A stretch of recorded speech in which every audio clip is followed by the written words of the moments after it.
안녕하세요. 결혼한 지 3년 된 30대 여성입니다. 이렇게 사연을 쓰게 된 건 어머님으로부터 들었던 마지막 막말이 잊혀지지가 않아서예요. 여기다 털어놓기라도 하면 시끄러운 제 속이 좀 나아질까요? 남편과는 직장 선배의 소개로 만났습니다. 직장 선배와 남편은 같은 대학을 나온 동기라고 들었고요. 제가 워낙 믿고 따르던 직장 선배였기에 이것저것 묻지도 따지지도 않고 나간 자리였지요. 남편에 대해서 이야기해보자면 남편은 서울에서 2시간 거리에 있는 지역에서 나고 자란 사람이에요. 어머님 아버님은 그 지역에서 치킨집을 하시고요. 남편은 어머님 아버님과 같이 살다가 20살이 되던 해 서울에 있는 대학에 합격을 하면서 서울에 올라와 자취를 시작했다고 하대요. 남편에게는 아래로 3살 어린 신우도 있는데 신우랑 제 이야기는 제가 계속하겠지만 처음부터 안 좋은 건 아니었어요. 처음에 신우를 만난 건 남편과 사귄 지 1년쯤 되던 해였습니다. 신우는 원래 고향에서 대학을 나와서 그 지역에 있는 회사를 다녔어요. 그러다 서울에 있는 직장으로 이직을 하면서 서울로 올라온 거지요. 신우가 올라오니까 자연스레 남편이 살던 집에서 나와 투룸빌라로 이사를 갔고 그렇게 신우랑 같이 살기 시작하더군요. 이거야 뭐 서울 물가가 워낙 비싸기도 하고 이해 못할 일은 아니잖아요. 무엇보다 제가 왈가왈부할 문제도 못 되었고요. 그래서 그냥 그러려니 했지요. 이후로 처음엔 신우랑 친하게는 아니어도 잘 지내보려고 했어요. 남편하고 결혼 이야기도 조금씩 오가고 있었으니 굳이 불편하게 지낼 필요는 없었으니까요. 게다가 신우랑 저랑 나이도 동갑이었거든요. 그래서 서로 선만 잘 지키면 아무런 문제도 없을 줄 알았네요. 그런데 조금씩 성가시다고 느끼게 된 건 언젠가부터 남편과 제가 데이트를 할 때마다 신우가 따라 나오면서예요. 처음엔 서울에 친구도 없고 어쩌고 그래서 그래 뭐 그럴 수도 있지 하고는 같이 다녔지요. 그런데 그 빈도수가 점점 잦아지더니 급기야 한 번은 그날은 남편과 제가 한 번 가려면 1달 전부터 예약을 해야 한다는 일식집에 가던 날이었어요. 그런데 이번에도 신우가 남편을 따라왔더라고요. 그리고는 남편이 변명하듯 신우도 그 맛집에 꼭 가보고 싶다고 해서 어쩔 수가 없었다는 겁니다.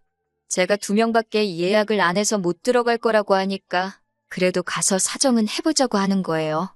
거기서부터 좀 짜증이 났고 솔직히 신우가 어린애도 아닌데 눈치가 없는 건지 남편이랑 저랑 이런 대화를 나누고 있는데도 자긴 아무것도 모른다는 표정으로 뻔뻔하게 서 있는 게 꼴보기 싫대요. 그렇게 어쩔 수 없이 3사람이 일식집으로 향했습니다. 참고로 그 일식집은 시간당 딱 12명만 받는 곳이에요. 종업원이 저희를 보더니 재료도 딱 인원수대로 준비되어 있기 때문에 안 된다고 그러더라고요.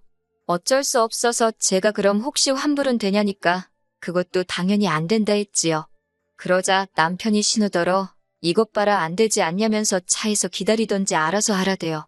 그러니까 신우가 갑자기 그 사람들 있는 곳에서 흐느끼며 우는 겁니다. 자기는 서울에 의지할 곳이라곤 오빠랑 저밖에 없는데 저희가 이렇게 나오니까 너무 서운하다나요. 그 황당함은 당해보지 않은 사람이라면 말로 표현이 안 될 거예요. 그래도 다행이라고 해야 할지 남편이 신우 어깨를 잡아 끌어 가게 밖으로 내보내곤 진상 부리지 말라며 네가 어린애냐고 뭐라고 하더라고요. 그리고는 2사람이 무슨 소리를 주고받았는진 몰라도 얼마 지나지 않아 남편이 일식집 안으로 들어왔어요. 그리고 아무 일도 없었다는 듯 저와 함께 식사를 했지요. 얼마 후 식사를 마치고 식당에서 나왔습니다. 그리고 저희는 더 어이없는 상황을 마주하고 말았네요. 신우가 일식집 앞에 멀뚱하게 서 있는 겁니다. 저희를 기다린 건지 아니면 시위라도 하는 건지 너무 창피하고 주변은 모르는 사람들 뿐이었지만 그래도 고개를 못 들겠더라고요.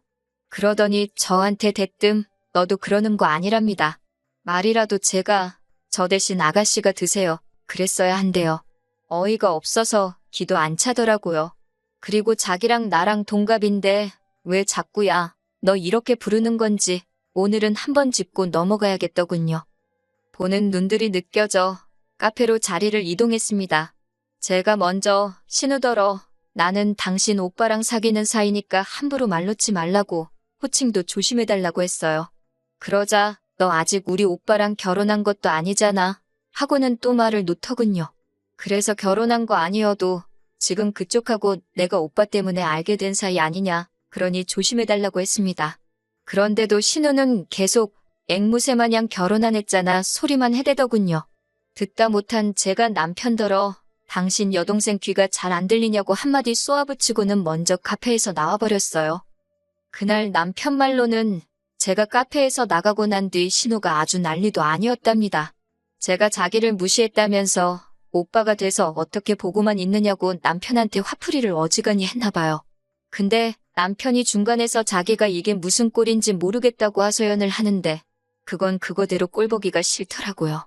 왜 자기 동생 성격이 별나서 그 모양인 걸 나한테 그러는 건지 나더러 그냥 참고 넘어가 주기라도 하라는 뜻인가 싶어서 듣는 것 자체가 불쾌했던 것 같아요.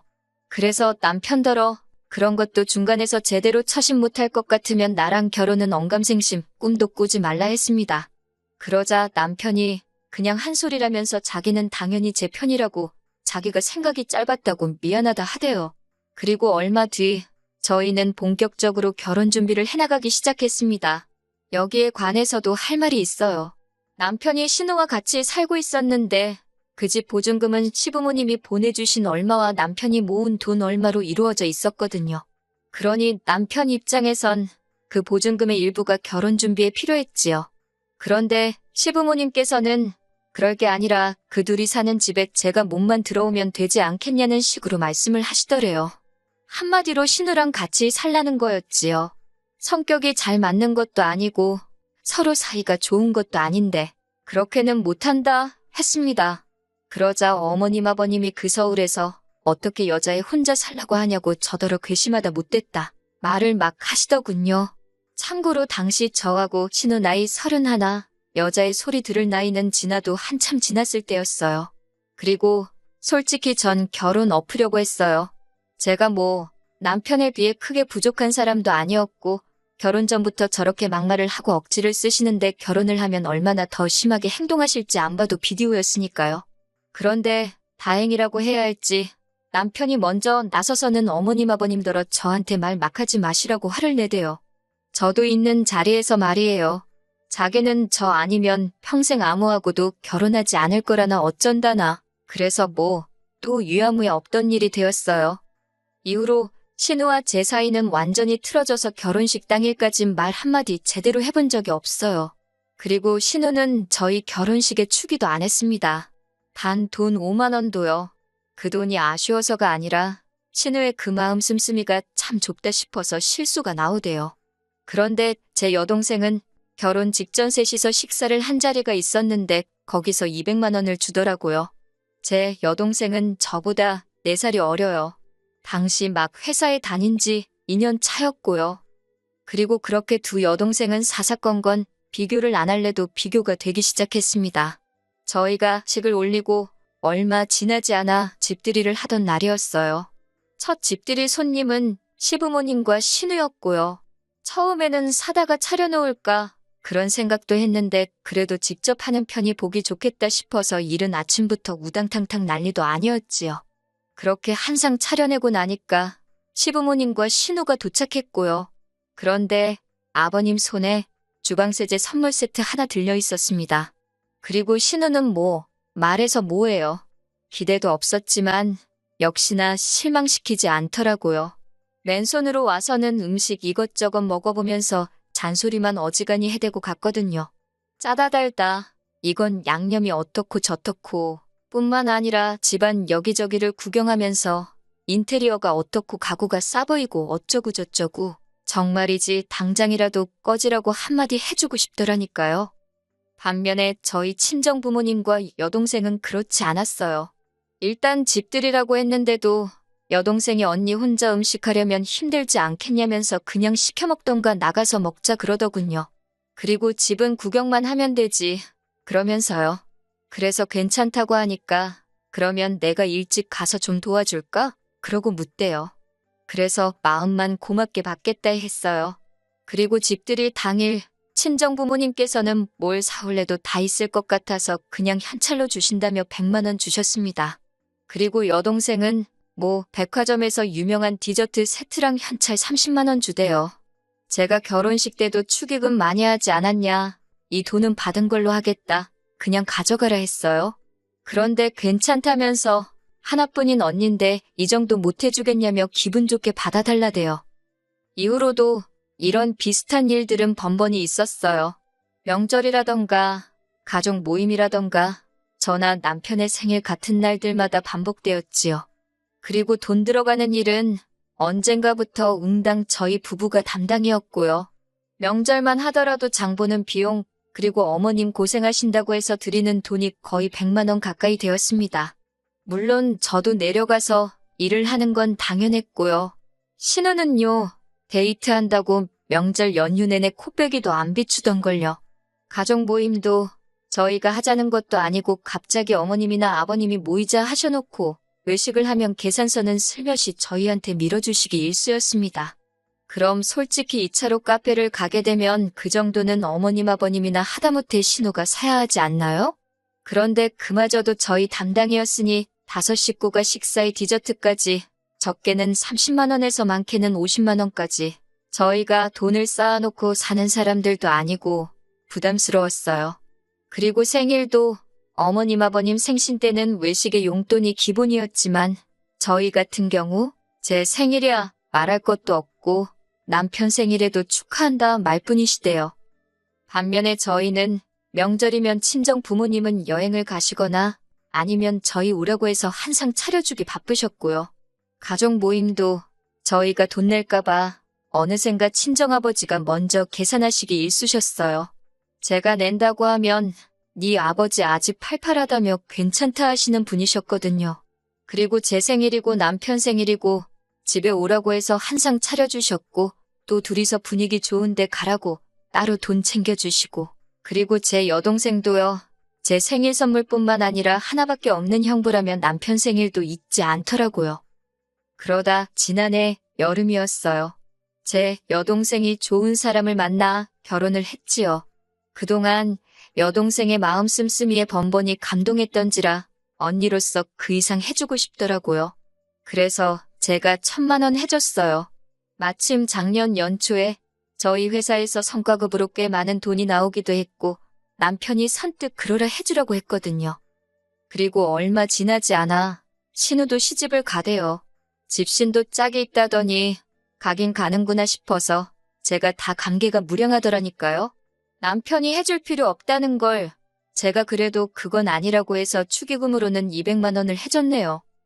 그런데 지난 1월 신우가 어디서 뭘 어떻게 듣고 알았는지 저한테 전화를 해왔더라고요. 제가 전화를 받으니 야, 너 소리를 지르며 그렇게 살지 말랍니다.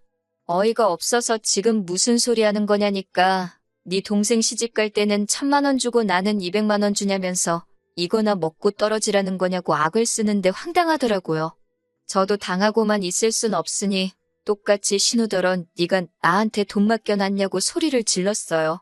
염치가 없어도 유분수지. 너는 뭘 얼마나 우리한테 해줬다고 그 돈이 적다고 난리냐고요. 그러면서 치사하고 더러우면 그 200도 도로 가져오라고 했습니다. 그러니까 신우가 말은 못하고 씩씩거리더니 전화를 딱 끊어버리는 거예요. 솔직히 신우랑 싸운 거야. 신경도 안 썼어요. 그 성격이 어디 가냐. 진짜 여전하네 그러고 말았지요. 그런데 그 전화를 끊고 몇 시간도 안 지나서 어머님한테 전화가 왔습니다. 설마 싶어서 받으니 어머님이 대번에 저한테 하시는 말씀이 신우 말이 사실이냐고 네 동생한텐 1,000만 원 해주고 신우한테는 200만 원 먹고 떨어지라 그랬냐는 거예요. 어이가 없어서 제가 그런 말을 했겠냐고 그랬어요. 다만 친정 여동생에게는 결혼 때부터 받는 게 많아서 언니로서 좀 더 넉넉히 돌려줬고 신우에게는 받은 게 없어서 친정 여동생만큼은 못 해줬다 했지요. 그러자 어머님께서 아무리 그래도 그렇지 사람이 기분이라는 게 있는데 그러면 어쩌냐입니다. 그러면서 저더러 네가 신우한테 윗사람인데 윗사람답게 행동을 했어야 하는 거 아니냐고요. 그래서 윗사람 대접은 한 번도 받아본 적이 없는데 돈 줄 때만 제가 윗사람인 거냐고 따졌어요. 어머님 아버님도 신우가 저한테 말 걸핏하면 놓고 야, 너 하는 거 옆에서 보셔도 뭐라고 한번 하신 적 없으면서 이제 와서 윗사람이니 어쩌니 하시는 거 이상하지 않냐고요. 그리고 그 전화를 옆에서 듣고 있던 남편이 저더러 스피커폰으로 돌리라 하더니 어머님더러 억지 좀 쓰지 마시라고 화를 내대요. 그 1,000만 원, 이 사람이 번 돈으로 준 거고 오히려 그 200은 내가 주지 말자는 걸 이 사람이 우겨서 준 건데 알지도 못하고 왜 그러시냐면서. 그러니까 어머님이 사람이 그렇게 계산적으로 살면 못 산다고 손해보듯 살아야 잘 사는 거라면서 마음씨 좀 고쳐먹으라고 저희한테 소리를 지르시는 거예요. 그러면서 저더러 네가 남매 사이 다 갈라놨다고 처음에 신우랑 셋이 살라는데 싫다 결혼 못한다 할 때부터 마음에 안 들었답니다. 그러자 남편이 어머님더러 쓸데없는 소리 하지 말라며 전화를 쾅 끊어버리대요. 전화를 끊고 난 후 한동안 정신이 나간 것처럼 멍하더라고요. 그래도 그동안 제 딴엔 어머님 아버님한테는 잘한다고 해온 것 같은데 당신들 딸 경우 없는 건 생각도 못하시고 저한테 퍼부으시니 어이가 없었다고 해야 할까요? 제가 남편에게 당분간은 어머님 아버님은 못 볼 것 같다 했습니다. 그러자 남편도 자기가 할 말이 없다며 저 편할 대로 하래요. 제 앞에서 얼굴을 못 들겠다면서요. 이후로 매달 보내드리던 용돈과 생활비를 끊었습니다. 그리고는 지난 설에도 아버님 생신 때도 시댁에 안 내려갔어요. 돈도 당연히 안 보냈고요. 어머님 아버님이 그동안 마음에도 안 드는 저를 그렇게 찾아대신 건 다 돈 때문이었다 생각하니 돈을 안 드리는 것 말고는 달리 떠오르는 방법이 없었거든요. 그러자 저한테 문자로 하시는 말씀이 자식 새끼가 돼가지고 늙은 부모 상대로 치사하게 돈 가지고 그러는 거 아니랍니다. 답장도 안 했어요. 저를 자식으로 생각이나 하셨던 건지 믿을 수가 있어야 말이지요. 아무리 팔이 안으로 굽는다지만 이번 일로 어머님께 정말 크게 실망을 했어요. 남편이 일단은 제 편이라서 당장 이혼은 안 하겠지만 남편이 태도를 바꾸진 않을지 모르겠네요. 어머님하고 다시 볼 날이 올지도 모르겠고요. 솔직히 어머님 아버님하고 안 보고 산다고 해도 전 손해볼 게 없거든요. 오히려 편하기만 하지요 뭐. 그래도 이렇게 속에 있던 이야기를 털어내고 나니 후련하네요. 다가오는 어버이날에는 친정 부모님 모시고 여행이라도 다녀와야겠습니다.